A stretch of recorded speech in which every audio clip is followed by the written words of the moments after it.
I just cut indie out of the intro. We talked about the publishing industry, because we have been moving a lot more towards dealing with every facet of the publishing industry. Mm-hmm. Okay. And then, which one of you guys do you want me to throw under the bus first, as far as intros? It doesn't matter. I did have a comment on this, though, Katie, before we roll into it. I think that when we first introduce guests, that they have a tendency to kind of try to spill all the beans at once, say, oh, this is who I am, this is what I've written, this is this. And then it's like, oh, okay, we've kind of just purged that all out at once. I'd like to kind of take it a little bit slower and get to know these guys a little bit better, and maybe start with, just who you are and what you write for now, and then we'll kind of go into background a little bit, if that's okay. Okay. Well, how about once we do the intro, I'll kind of let you start leading with the questions then. All right. I suppose that's all right. You always come up with the better icebreakers than I do anyways. LJ, how do you pronounce your last name? It's Hackmeister. Okay. So just like it looks. That's the American version. If you want to do the German version, it's Hackmeister. Hackmeister. Yep. I like it. I'll let you choose. I have to say it with the German inflection, though, right? Yeah, Hackmeister. Yes, Hackmeister. Yep. Katie, what are we waiting for? Come on, girl. All right. You were asking questions, so I didn't want to interrupt you. God forbid I interrupt. What? Come on. I'm so nice about everything. All right. Well, let's get started then. Welcome to another episode of Spilling Ink, the talk show that takes you behind the book to meet the authors and professionals in the publishing industry. We are back this week with two awesome authors to introduce you to, and our co-host Jason is back. We missed you, Jason. Hey guys, how's it going? I also have Bella, the dancing bird. Look at, she's almost on my, no, it's just an illusion. She was the star of the show last time.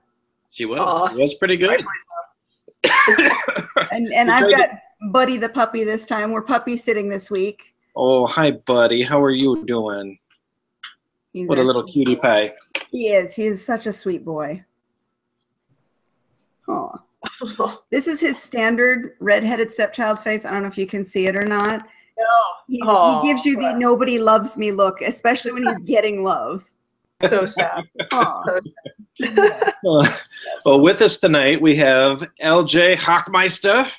How's it going, LJ? I'm doing great. Thank you for having me. You're very welcome. And we also have Tina Henry. Hi, guys. Hi, Tina. Oh, so how are you guys all doing tonight? Good. Really good. Yeah, just celebrating a belated birthday and hanging out with you guys. So happy birthday. Yeah, thank you. Awesome. Now, how old are you? You're not supposed to ask that, Jason. Sorry. Well, old enough now to be, feeling aches and pains in the rain and stuff like that. So how about that? For me, that was like 30. Yep, a little bit older than that, but yep. So LJ, do you write full time? Tell me a little bit about what you do.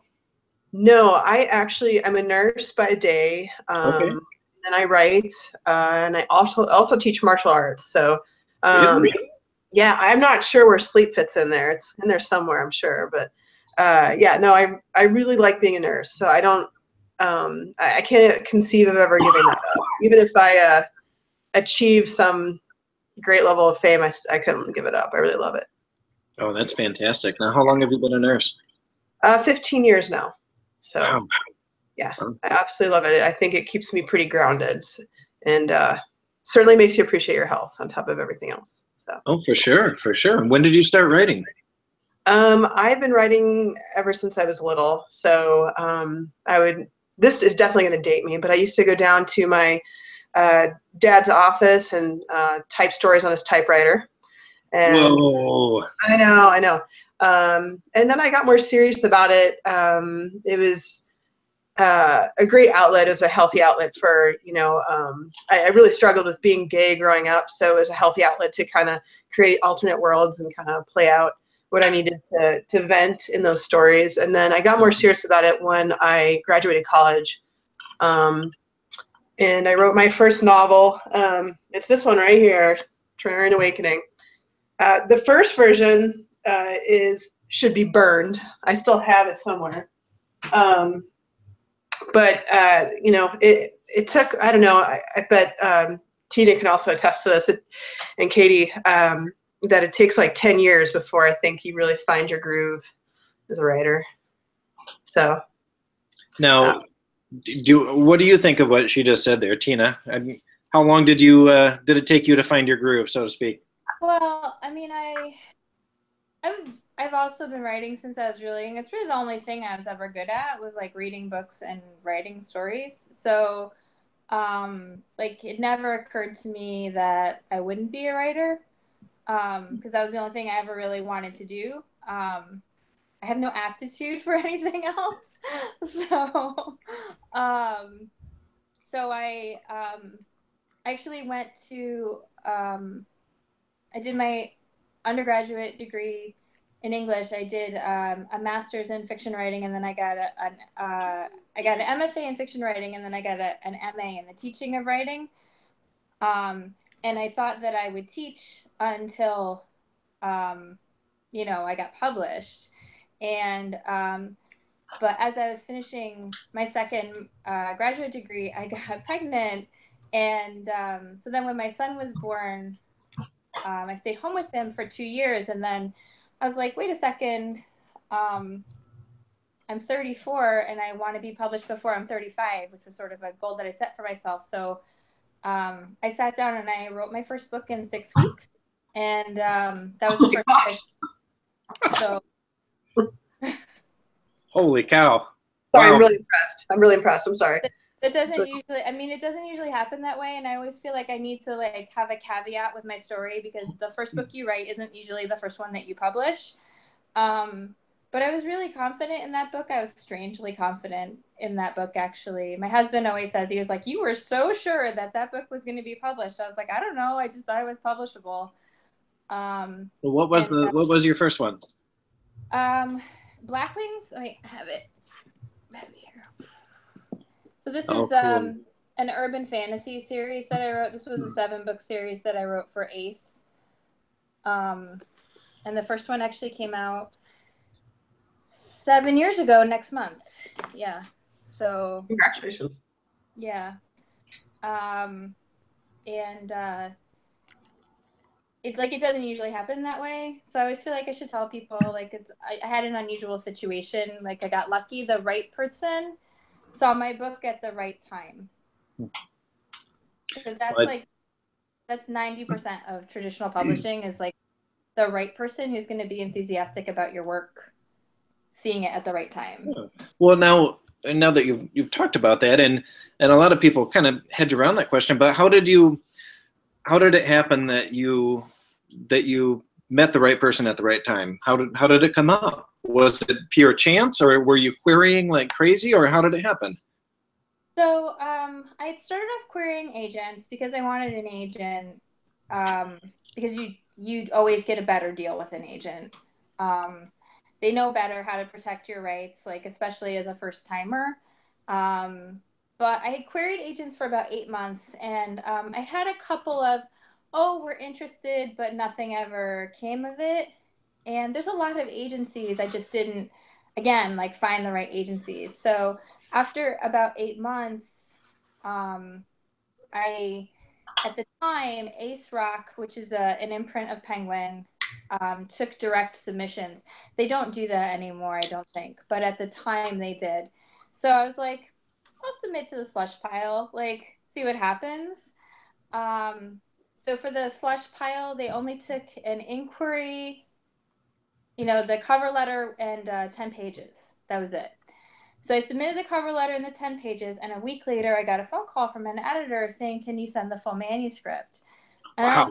I was like, sure, I'll send the full manuscript. And I was trying not to get excited about it, because like lots of times I had heard they'll look at the full manuscript, but they won't necessarily pick the book up. So I sent the full, and a week later, I was at Gymboree with my 2-year-old son, and I got a phone call from this editor offering me a 3-book contract. Wow. Wait, I just got to point that out. A week later, that's so amazing. It was wow. that time frame is amazing. It was really bizarre because it was like I queried, and 2 weeks later I had a contract, but that was definitely, if Cam hadn't seen it at that moment, you know, like that was the right person, right time. You know, 90% of it is luck. What if somebody else saw it and didn't like it as much? Yeah. You know. Well, and you were submitting to a slush pile, so to speak, and it's really unlikely that what happened with you is going to happen. So I guess it's kind of a good lesson that if you feel like you should do it, just frickin' do it, because you never know what's going to happen. Yeah, that's definitely not the norm from what most people we've talked to have said. Last week we talked with my mind just went blank. We talked with Beth Cato and Weston Oaks, and they both, in their story of how they got published, they talked about, you know, submitting and writing short stories and working at it for years before landing that first deal. So, I mean, Tina, that's amazing. That's definitely more customary. Again, like I really think it, like a lot, like I knew the book was good. You know, I'm not saying like I wrote, you know, Great Expectations, but I knew that the book was publishable. Like I could recognize that. And I think sometimes I think a lot of people don't submit because, you know, the fear that they'll get rejected. But I was always like, I'm going to get rejected. That's part of the process. So like as soon as I finished a manuscript, I started sending it out the next day, because I remembered being in grad school and some of the other grad students were just like polishing, you know, the first 4 or 5 chapters of their novel that they never finished, because if they finished it, they'd have to do something with it, and they didn't want to be told that somebody didn't want it, you know? Yeah. Yeah. I think that's part of what led to the rise of self-publishing, though, too, is people not wanting to go through the whole crushing submissions process and moving into just publishing their own stuff. What are your thoughts on that? Yeah, I mean, I've never tried to self-publish, mostly because like I don't have the stamina. Like you guys do so much. Like I don't want to think about the cover art and like the marketing and the typesetting and all that stuff. Like I would like someone else to do that for me. So would I. So would I. I don't want to think about that either. I married a graphic designer, so that made it easier. I mean, yeah, I mean, like, I can't even design my own bookmarks. Like, I need assistance for that. So, like, there's no way, like, if I wasn't traditionally published, I probably would just keep submitting, because I don't want to have to do, like, it is definitely a different level of commitment to self-publish, I think. Oh yeah. LJ, how about you weigh in on this?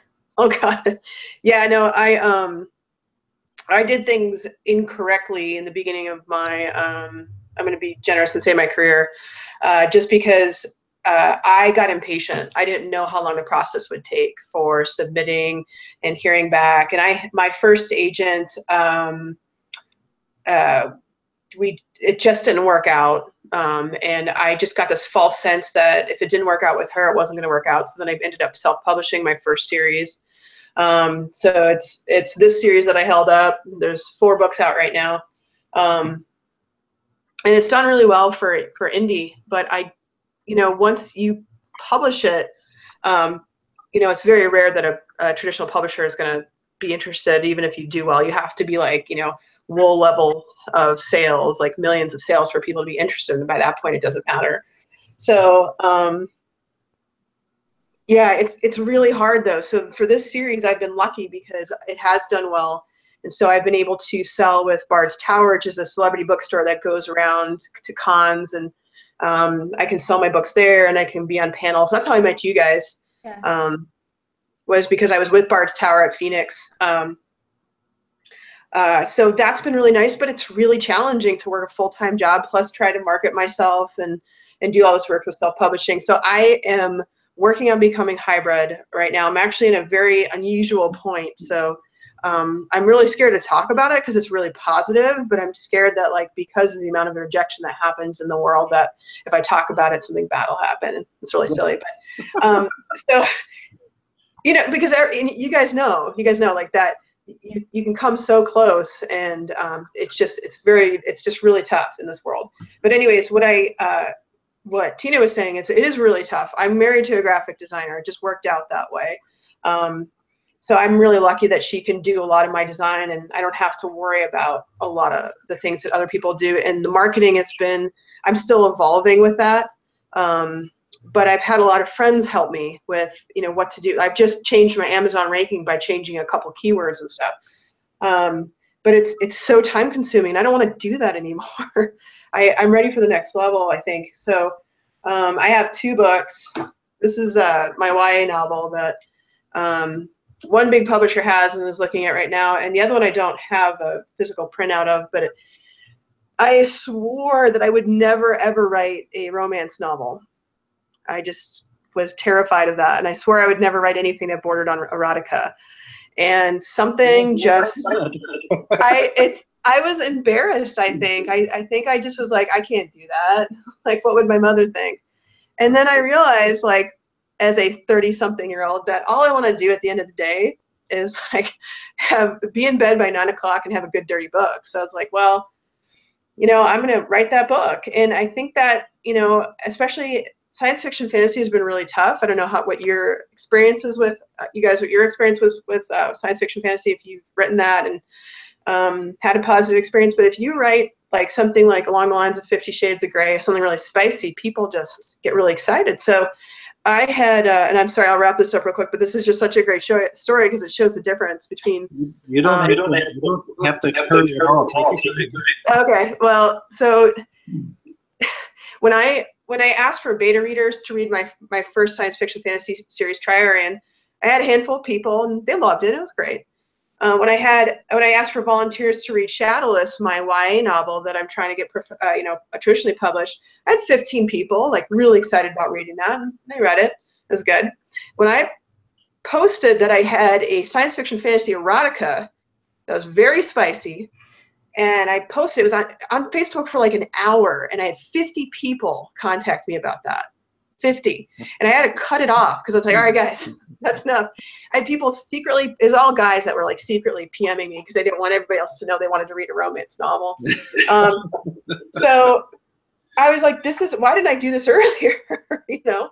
But yeah, I'm tired, you know, maybe it's because I just had a birthday or something, but like, I'm tired. I don't want to be, you know, really having to push sales and do all this stuff anymore. I would like to be traditionally published. I really enjoyed being an indie and really connecting with fans and stuff, but it's a lot of work. And if you're not prepared for it, you're just going to get ground pretty badly. But the best, to finish off with the erotica story, I was at DragonCon recently, and I had lunch with a senior editor for a major publishing company, and I pitched her again the YA novel, and she was excited about it. But you know, it was okay. She was excited. She took a copy, and then I asked if her publishing company ever published erotica, and her eyes got really big, and she said, "Do you have a novel?" I'm like, "Well, in fact, I do."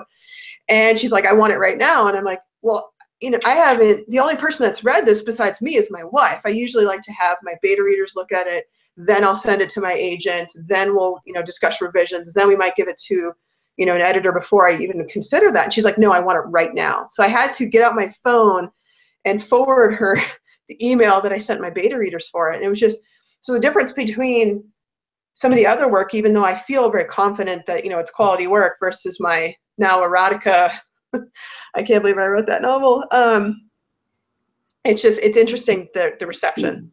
So I'm hoping, and I swear this is going to embarrass my mother so much, but if my first novel that got traditionally published was my sexy novel, that would just be like the greatest story ever, which I think she would explode. So, All right. That's pretty fantastic. I've talked too much now.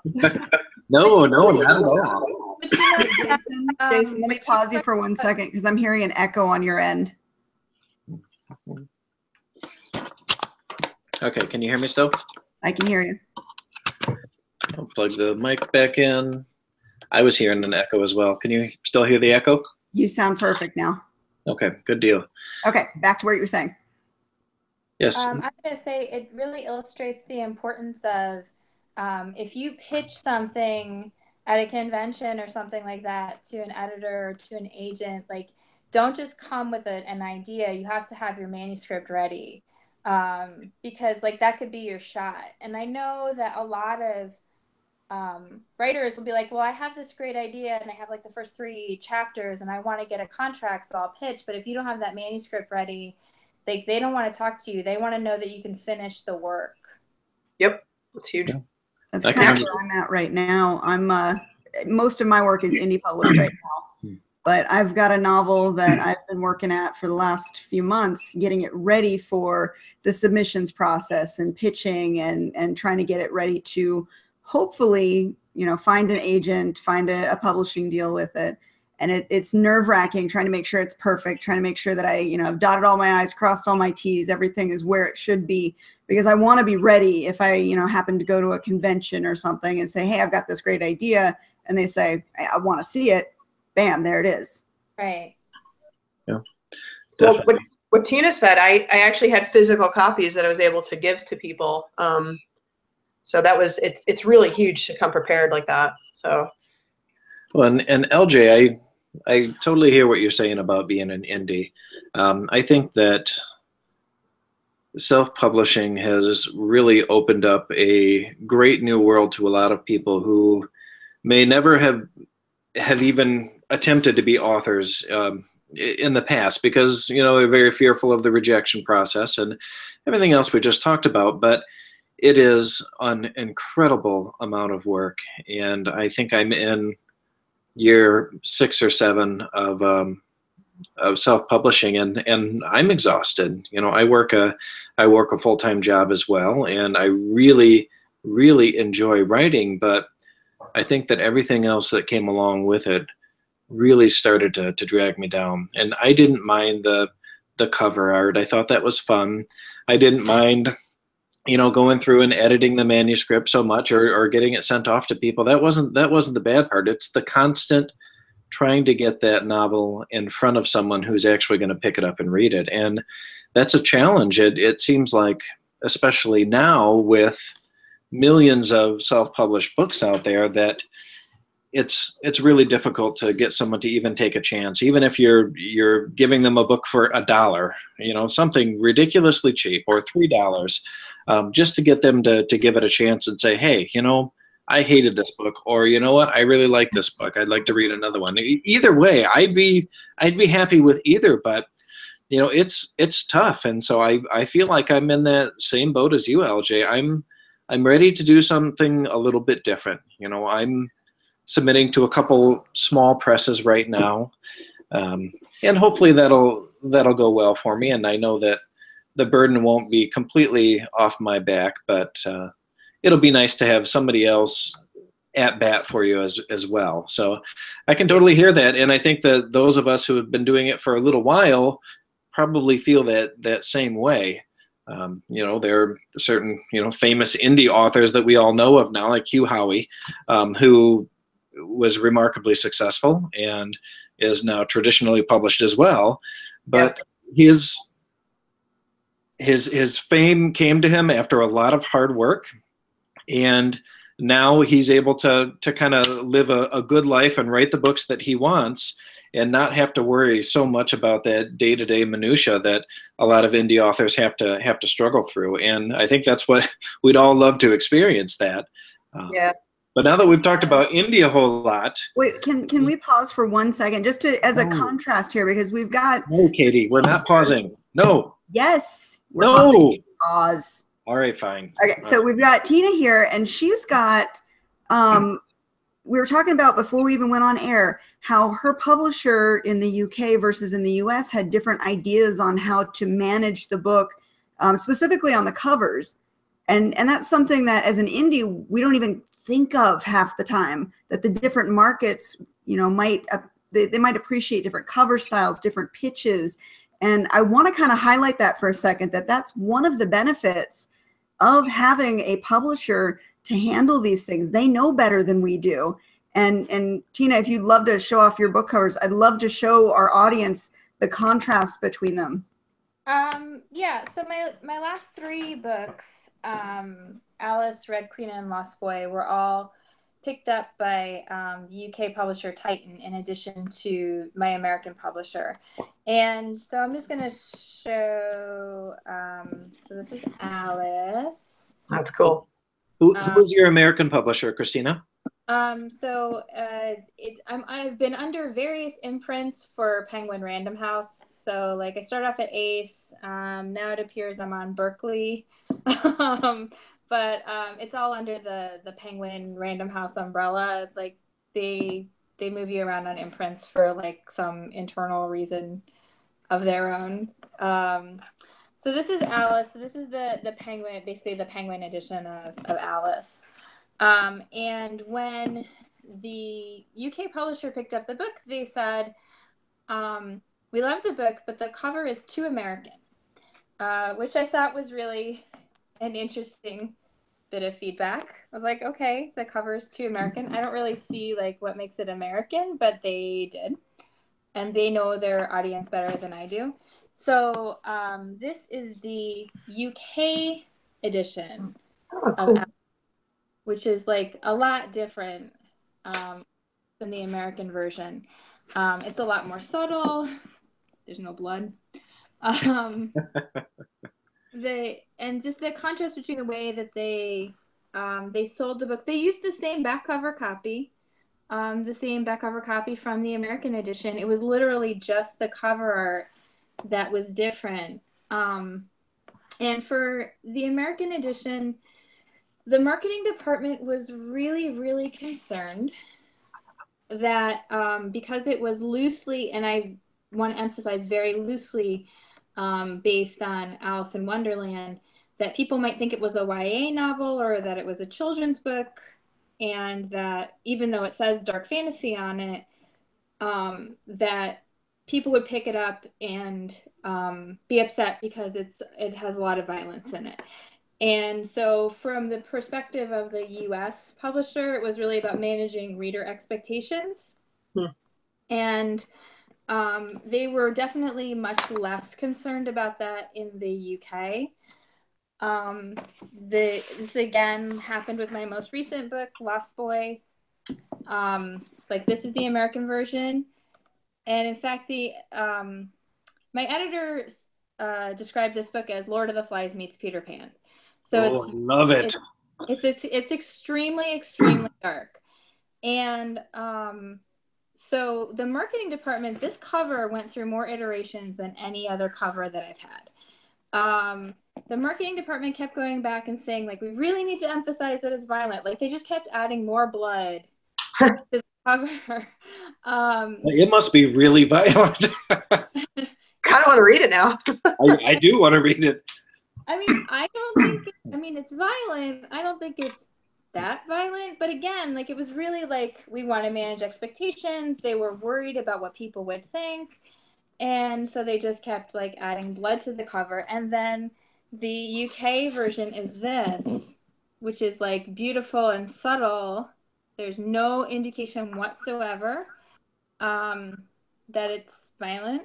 And again, they used the same back cover copy as the American edition, exactly the same. And the book actually has sold just as much in the UK as it has in the US, like numbers wise. And like, obviously the population is smaller in the UK. So like proportionately, the books are actually more popular in the UK, I think, than they are in the US. But the really interesting thing about the covers, and just for reference, I'll show one more. So here's Red Queen. Red Queen doesn't, isn't as bloody. And that's the UK edition. I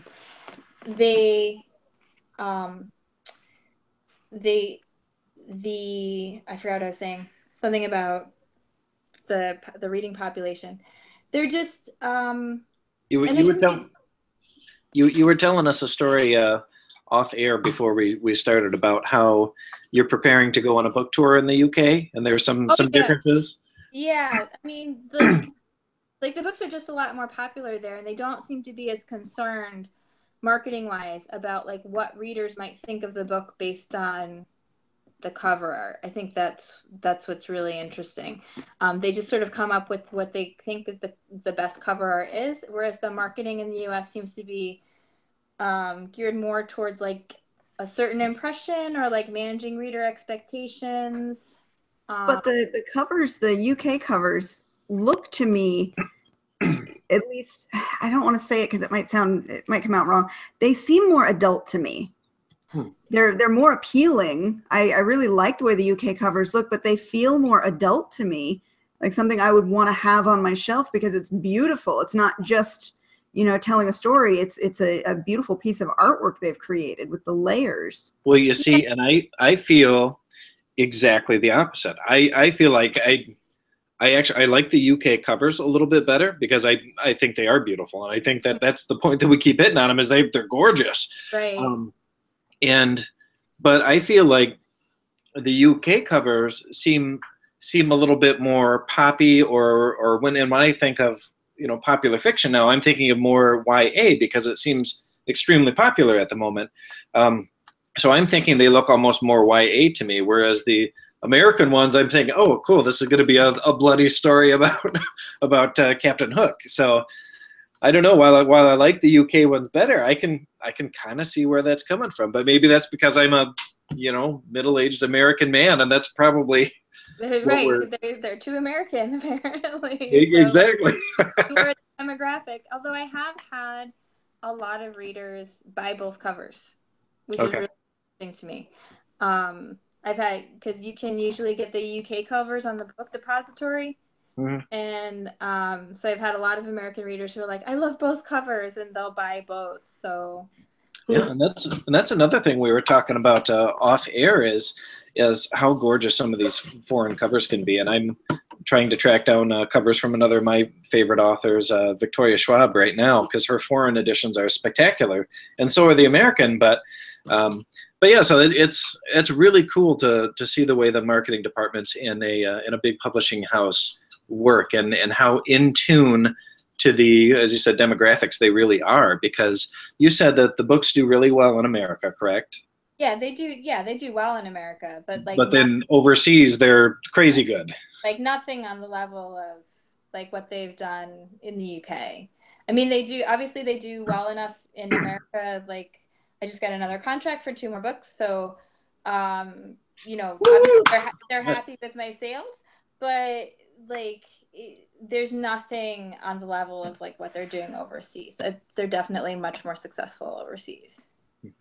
But to go back to the point though that we were making, having that marketing department behind you, being published with a larger publisher is definitely an advantage over, at the indies, if we're doing our own covers, we're paying for our individual covers. We're probably not going to have a US version, a UK version, or whatever tailored towards each market.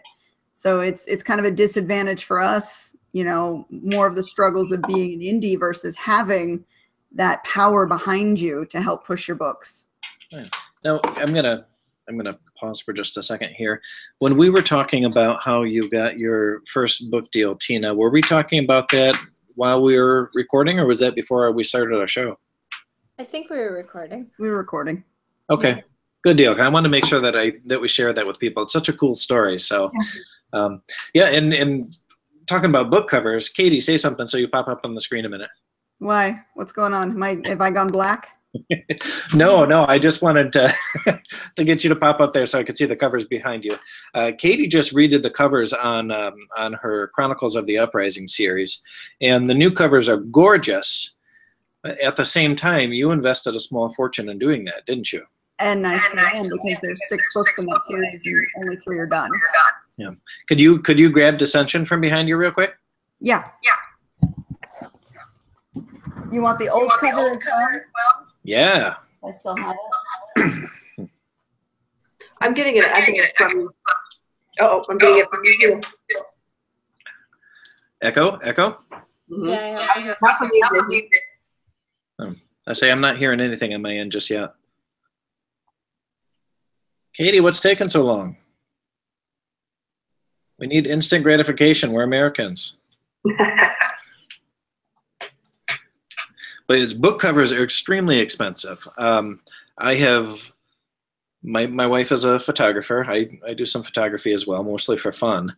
It's her business, and so she helps me with my book covers, and I've also hired that out to other people. And one way or another, you're spending a lot of time and money on getting something done. And when it comes right down to it, you're relying on your own judgment as a self-published author on whether or not you're actually creating a cover that anyone is going to give a damn about. And really, you don't know. If you're not a marketing expert, if that's not your job, you're going to have a hell of a tough time knowing that. So, but Katie, hold up those covers for us and say something. Okay. So can you see them? Yeah. Okay. So the one that is in red is the newer cover. So I want to talk about these covers because this was, Katie, can you hear me? I can hear you. Can you hear me? Oh, yep. You can put those down. Yeah, there's a little bit of an echo going on. I'm not sure where it's coming from. Okay. Well, here, put your books down a minute, Katie. Okay. Can you say something and see if LJ can hear you? LJ, can you hear me all right? I can hear you, Jason. No echo. I'm Okay. Do you have an external microphone plugged in, or are you just using the computer? using the computer. I can switch. Okay. No, I'm asking because sometimes if you remove the mic and plug it back in, it'll help. But while you're looking for that, I'm gonna keep talking a minute. So, Dissension was the first book of Katie's that I ever read, and I went on to read the entire series because I absolutely loved it. I was a really big fan. And the original cover, I liked a lot. I thought it was really cool. It showed this badass female warrior with a big sword. I was like, oh yeah, I like it. I like this kind of books, you know. I like badass female warriors and swords. So I thought it worked really well. And then she got this new cover, and she sent me the proof of it before she posted it. I was like, holy shit. Even though I thought the old cover was great, I had no idea just how good it could really be. And I think that's the difference between that. There's just so many different levels of professionals in this game. And I think that's the difference right there. We don't always know if we've got something that's good or crap or amazing. And I think the awesome thing about how you're publishing, Tina, is that you've got obviously a great team that's making incredible products for you. And they've really done a fantastic job with it. So. Well, I mean, part of it is that I'm not really involved. Will say that, Hold on, we're echoing again. Hold on, 1 second. All right, everybody that can try and mute for a second, and let's see where we can find the echo coming from. So.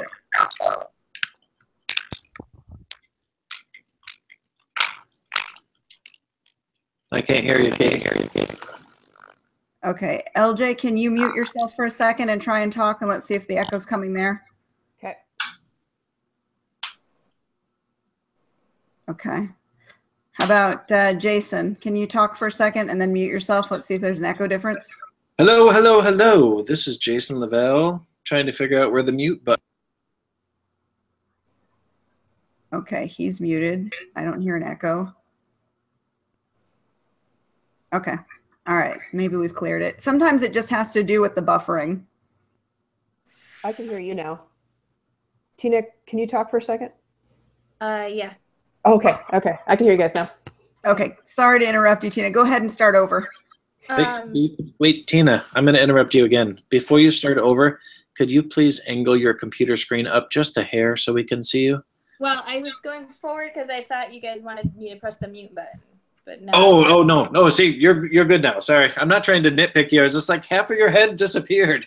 No, I was moving forward like this because I thought I was going to have to press the mute button. So what happens with my books as far as the cover art is that my editor will say, oh, do you have some ideas? And I'll say, yes, I think X, Y, or Z. And sometimes those ideas will be really vague. Like when we did Alice, my editor and I talked about the kinds of covers that we liked and like really sort of simple graphic covers and how we wanted to give the impression that the book was, I guess for lack of a better word, like more literary, like they might shelve it in the, like with the general literature, not in the fantasy section. Because we were trying to appeal to readers who wouldn't necessarily pick up a fantasy book. So then with that directive, she went to the art department and talked to them, and then they go back and forth. Then there's like a whole process that happens. For Alice, my editor and the head of the art department did it completely between the two of them. Like there was no big team of people. For Lost Boy, because of the way they wanted to position the book in terms of marketing and publicity, marketing department got involved really early on in the process. So there were like a lot of iterations of the cover with a lot of people weighing in. But I wasn't one of them.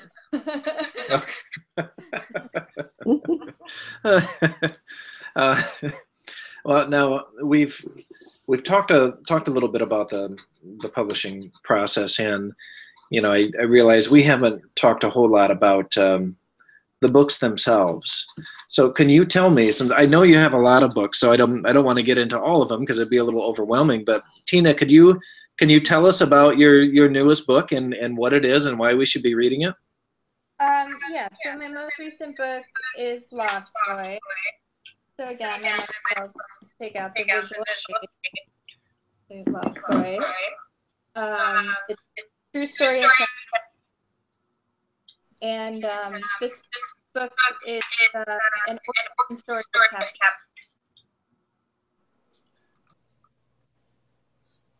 We're all broken up again. Katie, you got that over there too? Yeah, I'm hearing an echo. I was trying to mute myself to see if it was just feedback from my speakers. Me too. I tried mute. It seems to be. I'm hearing it most when we've got Tina's connection, and I'm not hearing any kind of echo. You're breaking up. I heard you say the story of, and then it just started breaking up from there. So I wonder if it's just a connection issue we're having is all. Sorry for the delay there, Tina. Hey, Jason, one thing though. On my screen, I'm seeing Z light up every time anybody speaks. So I'm wondering if you go into your settings, maybe reset your microphone just in the actual settings. Maybe you're getting double feedback somewhere.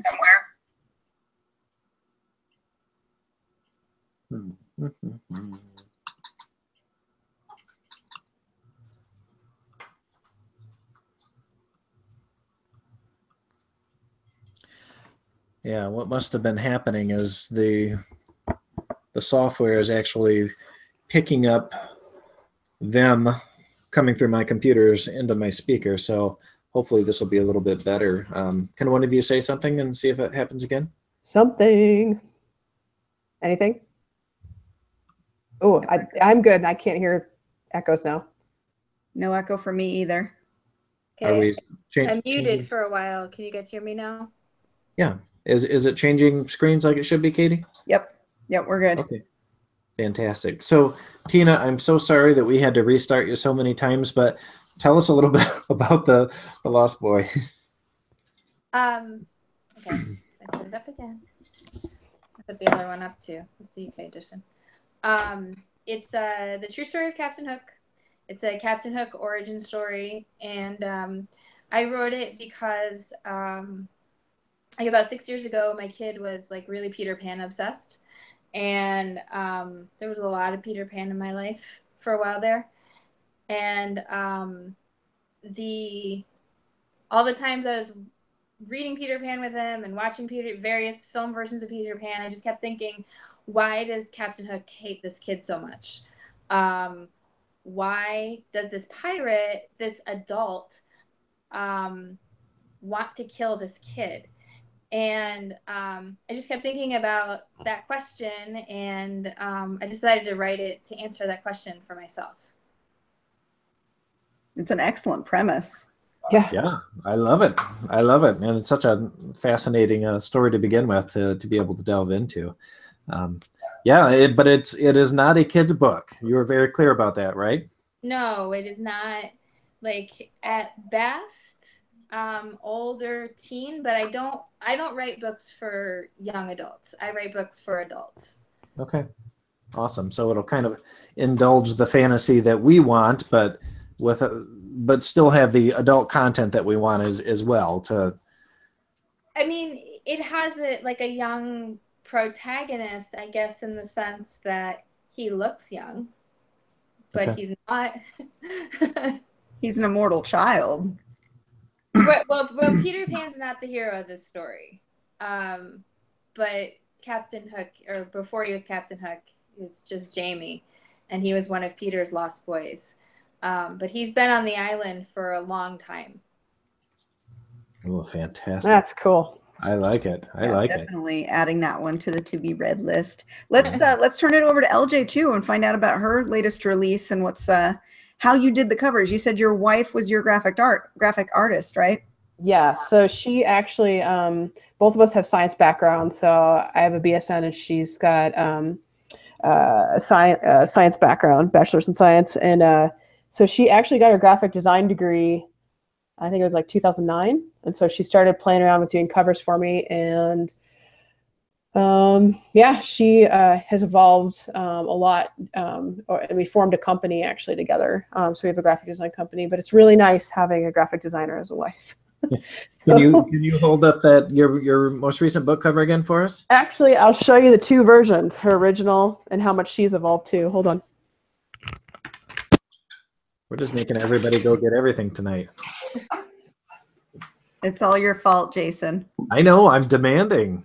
You are. Okay, so this is the original version, which, oh, God help you if you find that on the internet. Yeah, and this is the version now. So I like it. I like them both. So you can see how much she's evolved. Well, there's just a lot. We can get into the subtleties of design work, but it's just great. So she's fantastic to work with. But my latest release, you said you wanted to know about that. It's kind of tricky since I've actually written 8 books. I've only got 4 out, and I'm kind of holding off on. So this series, like I said, the Triarian series has 4 books out. I actually have number 5 written and number 6 halfway through, but I'm trying to go the traditional route, so I'm having to be patient, which is very difficult with my other novels, and I don't want to do anything more with this series since everything ties together. So all my other books tie into this world as well, and I don't want to put out 5, 6, and 7 until I know the fates of the prequels and the parallel novels. So, and it's funny because when Tina, I was so happy to hear your rapid turnaround in weeks. Most of my friends, one of my good friends, Dave, he didn't hear back for 4 years for his novel that got published. So I was hoping to hear back for both the YA novel and the sexy novel. I was hoping to hear back in a year or 2. So I almost hate to tell that story because I feel like it gives false hope. Like no, actually, what I got out of it is you just never know. Like you just kind of have to keep playing. And like laying your cards down. You just never know, like when something is amazing is going to happen. You know, something to break everything. You know, break the. And that's exactly what I got out of it as well. It's a really inspirational story, especially for writers and aspiring writers out there who may be just too damn scared to submit. You know what? Just freaking do it. You know, Yeah. you might get rejected 100 times, or hell, you could be like Tina and get picked up. And then all of a sudden, bam, you're a published author. But 2 weeks. at the same time, like I did submit to agents prior to that, and I couldn't get an agent, and I would have preferred to sell it as an agented submission because I would have gotten a better deal for my first time than I was able to negotiate for myself. And I actually didn't get my agent until I was contracted for 6 books because they had gotten that first 3-book contract for me initially. And 3 weeks after Black Wings came out, they offered me 3 more books. So like I was going to wait for the first book to come out and sort of see how the sales were and then see if I could get an agent and, you know, try to get a better deal for my next contract. But my editor called me and she was like, we want to offer you another contract right now. So I was afraid to say no. Well, I don't blame you. That's yeah. I was afraid to be like, no, I'm going to look for an agent first and then you guys can like work things out. So I actually had 6 books, you know, under contract.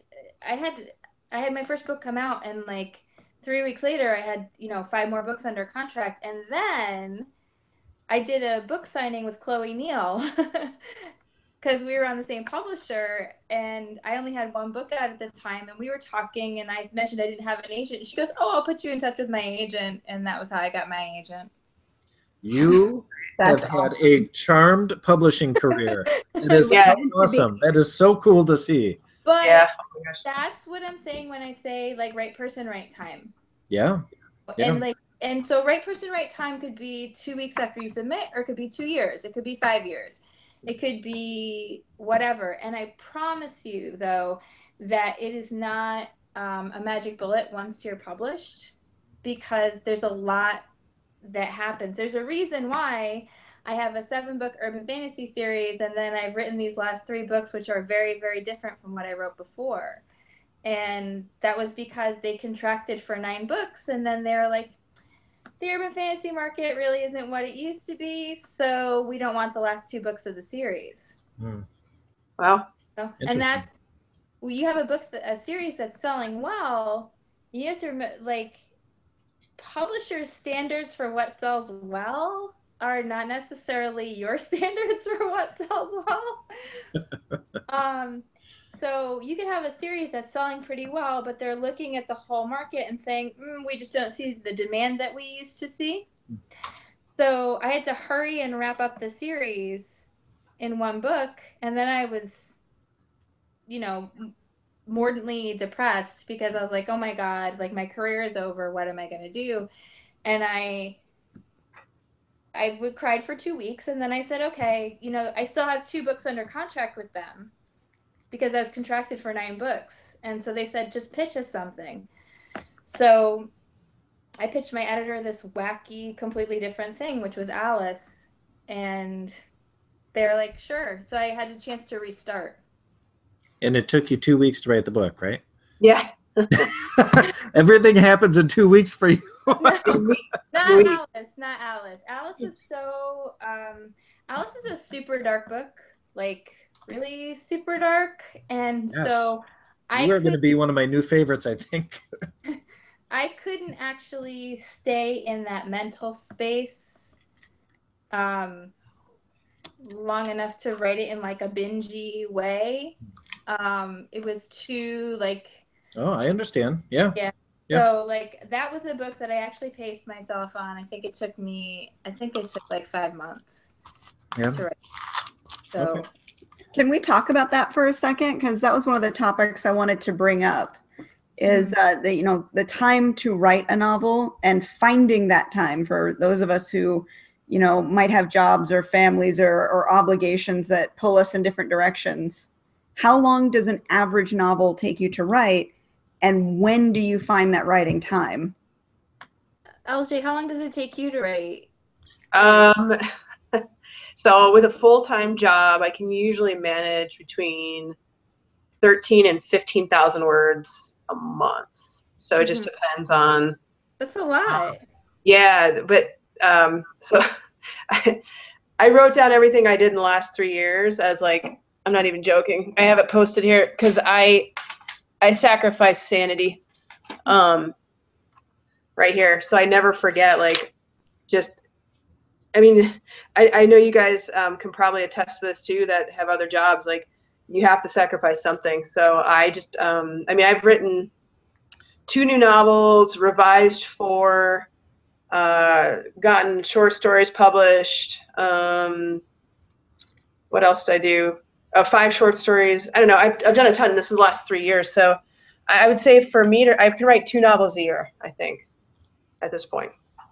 But that was like, that was pre, my wife is forcing me to take a break. So. Well, usually when your wife is forcing you to do something, there's a pretty good reason. Yeah, she's like, you forgot how to have fun, and that's really true. I don't know about you guys, but I got to a point where I was working every day, and I didn't know it was fun anymore because I couldn't. I was so just driven to write novels and to complete them, and to make good stories and work full time and be a good nurse and do all this other stuff. I forgot. So it took me, I think, 32 years or so to write my first book because I was one of those students that was always writing a novel but never finishing a novel, and I always it was a bucket list kind of thing. It was a far off dream, and never thought it would actually happen. So finally, I got my ass in gear and actually wrote one, and then I finished one a year ever since then. And now I've slowed down considerably. I used to say, okay, 1,000 words a day, that's what you're going to do when you're going to sit down and actually write it. But there's so much more to life than just working all the time. And even though writing is wonderful, it's still work. And even if you're self-publishing, even if you're an indie, whether you're traditional or indie, you're writing while you still love it is still work. That is still work that you're doing, and it's hard work. So I've really scaled back. I'm writing short stories this year, and I'm going to put together a little anthology of short stories that'll probably go out next year. But instead of doing 1,000 words a day, I may be doing 1,000 or 2,000 words a week. And while I don't see the production that I did before, I'm certainly enjoying life more now. So, and I think that there's a lot to be said for our quality of life. Yeah, that's rough. Now, Katie, you pound out books like crazy. What's your average looking like now? I don't know. This last one that I've been working on has taken me a while because I've slowed down because I'm intending this one to be more traditional than indie. I've kind of paid closer attention to its marketability. So rather than just pounding out the words and then quick revising them and sending them off to my editor, I've really taken time with the beta readers, and I've been going in layers and layers with this one to try and make sure that I've been hitting different targets and different marks. I know, Jason, I sent you section 1 and section 2. I have not read section 2. And it's not because I don't like it. It's because I forgot that you sent me section 2 until 10 seconds ago. Your rabbit brain. But each section comes with questions at the end so that I can make sure I'm hitting those targets. So my usual, 1,000 words a night goal has kind of slowed down because I'm really focusing on each individual chapter.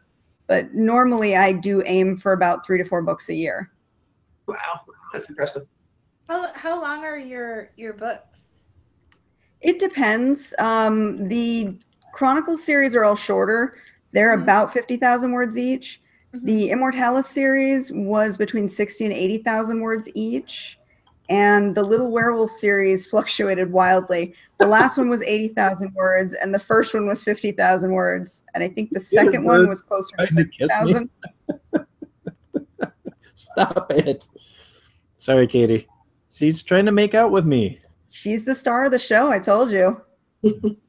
So how long was the Immortalis series average? Sorry, I totally interrupted your talking. Immortalis series was closer to 80,000 each. Okay. I seem to like right around 70,000 words. That seems to be where I go. I don't know if I don't have the attention span to go much longer than that, or if I kind of like shorter novels. I like reading shorter novels myself, You know, a good thick epic book is fun, but I also like to be able to complete it in a timely manner, you know, maybe a week or two rather than months. Just because I've got to work and I have a family, I don't have a zillion hours to devote to reading all the time. But yeah, sorry, I totally derailed us there, Katie. No, that's all right. I'm kind of the opposite. I like longer works. I don't know. I got my current read right there when I take my break. Uh-oh, here echoes. Is it me? I don't hear any echoes because no one was speaking. That's so weird. Those are voices inside your head, Katie. I heard him too. And Stop it, you weirdo. What are you like I was doing? saying, I'm reading the Game of Thrones books just so that I can have a world I can stay in for a long time, even though I'm only reading maybe a chapter at a go, because I don't have that much time to sit and devote to reading right now. That's what my wife is doing, that same thing with those same books. She has the whole series on her iPad, and the other day she was like, I just hit 8%, which is like probably 10,000 pages or something. That's the second one. It only took me 4 years to read the first one, and I'm about halfway through it. And that's just a chapter at a time. Yeah. Well, I think we're about at the end of our hour here, Katie. You want to wrap us up? Are we done for this discussion? Was there anything else we wanted to bring up? Oh, I don't know. I got distracted by the bird, and then Martin, and so what? I don't think Tina was there anything else that you?